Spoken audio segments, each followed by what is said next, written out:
Hello there, folks. I'm here in the Coconino National Forest. This is one of the most stunning places out there. It's just unbelievable, the scenery around here. Truly unbelievable. It's breathtaking, right near Sedona. Sedona's an incredible place. I've seen some beautiful palms there and lots of ancient history. As you can see, I am literally standing in it right here. This is at the end of the Fake Canyon Trail, which basically just goes down this canyon to the parking area by the end there. Trail ends, but then you can take like a little, I guess more like primitive trail, not as well maintained, but it goes up here to this beautiful structure here. And this is a remarkably well preserved structure. I don't believe it's been stabilized, or it's possible it has, but I don't believe it's been stabilized or you know, restored in any way.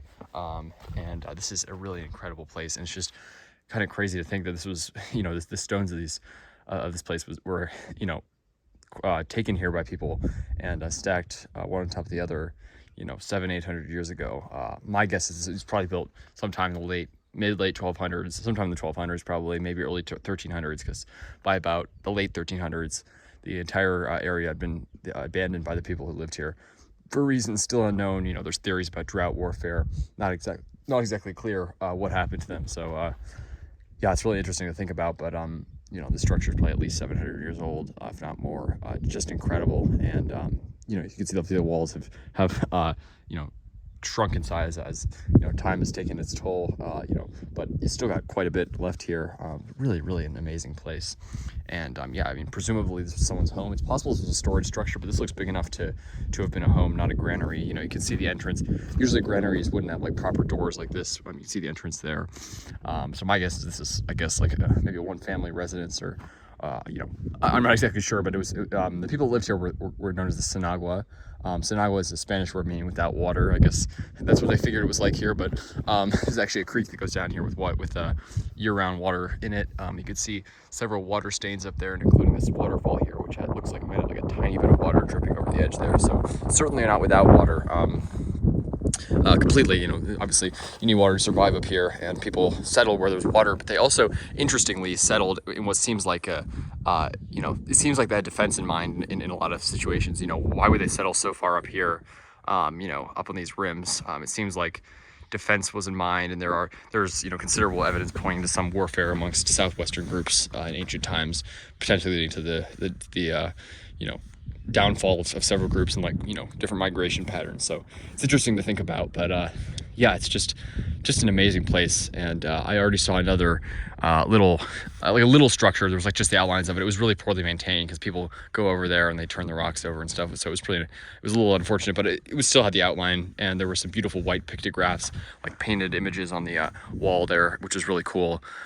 With like a, you know, sheep and stuff. It was really awesome. But there are ancient structures everywhere in these canyons around Sedona. It's an incredibly archaeologically rich area.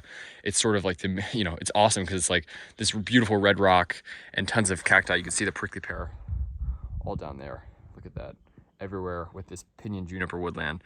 And then as you get higher, you also have the you know, different higher elevation species. You can see all the ponderosa pine up there. You can see this big ponderosa pine right there. So, you know, you got different species in the mix here. It's a very mixed environment, but it's amazing to think this is so different from Flagstaff, which is like a mountain town where there's skiing, which is just north of here. It's so different from Phoenix, which is out right in the middle of the desert. It's broiling hot. It feels perfect right here right now. Yeah, it's just really an incredible place. Sedona is just amazing. This is just in the Coconino National Forest, right? Like, you know, 15 minutes from Sedona.